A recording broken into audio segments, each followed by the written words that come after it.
what is the point of bringing Hillary Clinton in to ask her about Jeffrey Epstein at all? Well, I assume they thought maybe she might have some views on it. I mean, Jeffrey Epstein visited the Clinton White House 17 times. Her husband is in the files. He's in photos. I'm assuming she has an opinion about this, may have encountered some of these folks. Ghislaine Maxwell went to Chelsea Clinton's wedding. So, look, I'm not sure what she had to say. My understanding is we're going to get to see the tapes of both of them, and then we'll find out what they know. But I take her at her word that she claims she didn't know him. And the real meat of this week will probably come tomorrow when they get Bill Clinton under oath. Why is it relevant what her opinion is on Jeffrey Epstein? I thought we were trying to find out whether people were involved in Jeffrey Epstein's crimes. That's right. And also they asked her about how she felt about her husband being with Epstein or on the plane. And she says, this isn't about my feelings. I'm telling you what I know, and I don't know anything. And the interesting part about this is they knew that this is what they were going to get out of her. They weren't going to get anything out of her. She told them over and over and over again that she had no information about this. They asked her about UFOs. They asked her about Pizzagate. She, at the end, stated in her statement that you played a little while ago, she stated that she had to tell them how to investigate, how to conduct an investigation, because they had not asked previous people that they deposed about Epstein or Ghislaine Maxwell. And so this is all political. And the fact that they even brought Hillary Clinton to answer for her husband is just laughable.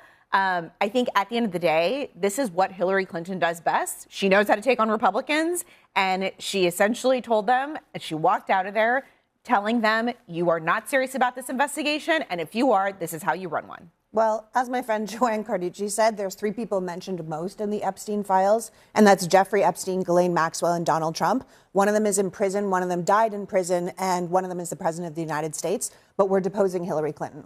It doesn't make any sense. At the end of the day, the government has repeatedly lied about these files. They refuse to release the full files. Then they're hiding the documents, and now they're pointing allegations everywhere except at the president, who is in the files the very most. And this is a huge distraction to use Hillary Clinton, the vicious, evil Hillary Clinton, as a distraction from what they've actually done.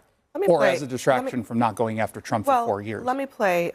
This is Hillary Clinton talking about what Republicans did not do when it came to the deposition of other people who are also in the Epstein files. The best exchange that I had came at the very end when, contrary to every other deposition they have taken, no Republican member asked any questions about Jeffrey Epstein or Ghislaine Maxwell to anyone else they have deposed. And in fact, the Republican members didn't even show up for the deposition of Les Wexner. How do you even explain that, Jason? They don't show up to a deposition of the man who everybody acknowledges is the source of a vast amount of Jeffrey Epstein's wealth and was connected to him for ages. Well, James Comer was having surgery at the time, so he actually has a good excuse. Just answer her question, the rest though. Of the What's her question? Why wouldn't they show up? No, I don't know Not why the other Republicans chose not to show up. It seems to show a lack of seriousness. Well, I think it's a lack of seriousness when we decide to turn this into actual politics. And that's part of the reason why I think there's such pushback from just immediately saying, well, why isn't Trump showing up? I mean, on one side, you have, say, Hillary Clinton shouldn't be showing up because that's purely political. She's already said she has no connection and she didn't do anything wrong. Okay, well, Donald Trump has said exactly the same thing. He hasn't done anything wrong. Well, and all we've heard for the last year is these implications that because his name is in the files, that he somehow did something wrong, he committed a crime, except no one's actually telling us what the crime was. They're holding back all the files that have his name in I think that's absurd because I think everybody is tired of the political games. People are just tired of this. I mean, why would you question Hillary Clinton in the first place? I read her statement today. She said, I've been fighting for women and girls my entire life. Why are you questioning me instead of working to make sure all the files are released? Why are you coming after me instead of making sure that the redactions are proper redactions that protect the victims and expose some of the powerful people and their politically connected people? Why are you questioning me instead of questioning the guy that said, I want to go to the wildest party that you have on the island? When is that going to be? Why are you not questioning the Secretary of Commerce who says, I wouldn't go near that disgusting guy, and then it turns out he did go? to the Congressman, island. why did you not ask those questions for the 4 years in which you had control in I was never the White paying House? attention to this issue. I have to be honest. It was not a big issue. And it's become why such, now, then? Yeah, because why now? It's That's not political. my big issue. You never heard me talk about it before. You seem pretty passionate. Because I'm here tonight to talk about this issue, and I'm disgusted by the fact that the American people don't know who to trust about anything. What did you anymore. think about when your colleague Ro Khanna went down to the House floor and doxed 4 people who apparently had nothing to do with this whatsoever? Did you think that was a good use of time? I actually didn't know that it happened. There are Scott, hundreds of thousands of. But hold on, I've heard this being brought up a few times, and frankly, I'm not understanding what the argument is. Are those people in the Epstein files? Yeah, that's part of the point. Are they victims? Hold on. Are they victims of Jeffrey Epstein? They're victims of Ro Khanna. So no, are they victims of Jeffrey Epstein? I don't think so. So what does the law say about whether or not their names ought to be redacted in the files? It has nothing to do with redactions. It has to do with the fact that a member of Congress went down and doxed people who did nothing wrong and had nothing to do with it. First of all, the use of you're decrying politics. You're decrying politics. What was that? Guys, one second. Why are we having this back and forth? I mean, the reality is we know that Jeffrey Epstein did some really bad stuff. We know there are millions of files that have not been released. We know there are millions of files that have redactions that don't make any sense. Why can't we just get to the basic facts of the situation? Why do we have to play the game? Ro Khanna, Because Hillary these guys Clinton. are running cover. That's why they're running Doesn't make cover. any sense. There are Cover for hundreds what? of thousands Cover for of what? documents naming people, including the people that Ro Khanna and said on the revealing floor, Are you accusing who are in the revealing files. people's There are names is thousands not of doxing. victims. No, but Are you I accusing think, Abby, It the is not implication doxing. from Hold on, Ro Khanna and let me others. just make this point. It is not doxing to name a person. That is not what doxing is. That's the first thing. The second thing is, there are a lot of people who are innocuous people in the Epstein files. Unfortunately, Congress passed a law that says that unless they are victims, there is no justification to withhold their names. So to those gentlemen, unfortunate that they are being brought up. If they're innocent, fine. That's fine.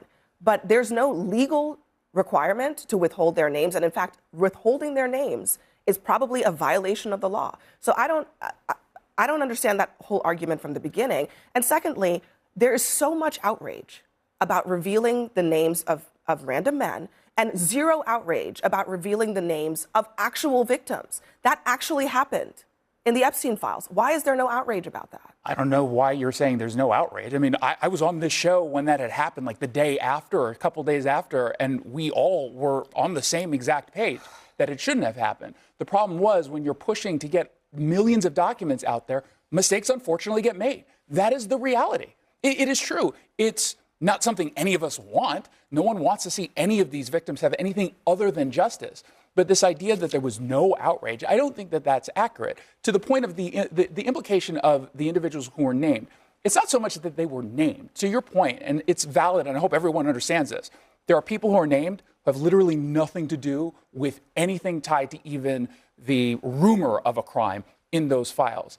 But Ro Khanna and like some Hillary others Clinton decided to go out there and imply that, wow, look what we just found. We found co-conspirators. We got people. No, who- they, Yeah, and that the is congressional a problem. Republicans went out there. They said, why are these people's names redacted They when went they one should step not further than that. be redacted? That's just a simple. part of the law. That's part of the law. Now, I do want to play this one thing. This is about on the Trump of it all. Anna Paulina Luna and other Republicans and the president, they keep insisting that the president has been exonerated. But I want you to listen to this and listen to what she's saying and what one of the actual victims has said about that.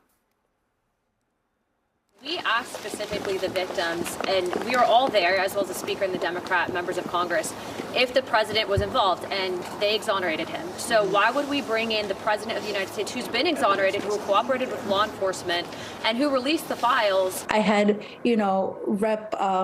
Anna Paulina Luna say that the victims have exonerated him. I have not yet talked to the DOJ. You think the Trump administration has reached out to myself? I can't speak for my survivor sisters, but I'm pretty close with them. I'm pretty sure they would have shared that with me. Again, forget about Trump for a second here. The FBI, she's a victim. The FBI hasn't talked to her. Yeah, What's happening? and that's extremely concerning. And I think that is the big question that survivors are facing. I think what typically happens in these types of situations is the U.S. Attorney's Office takes lead, and they should be doing all of those interviews.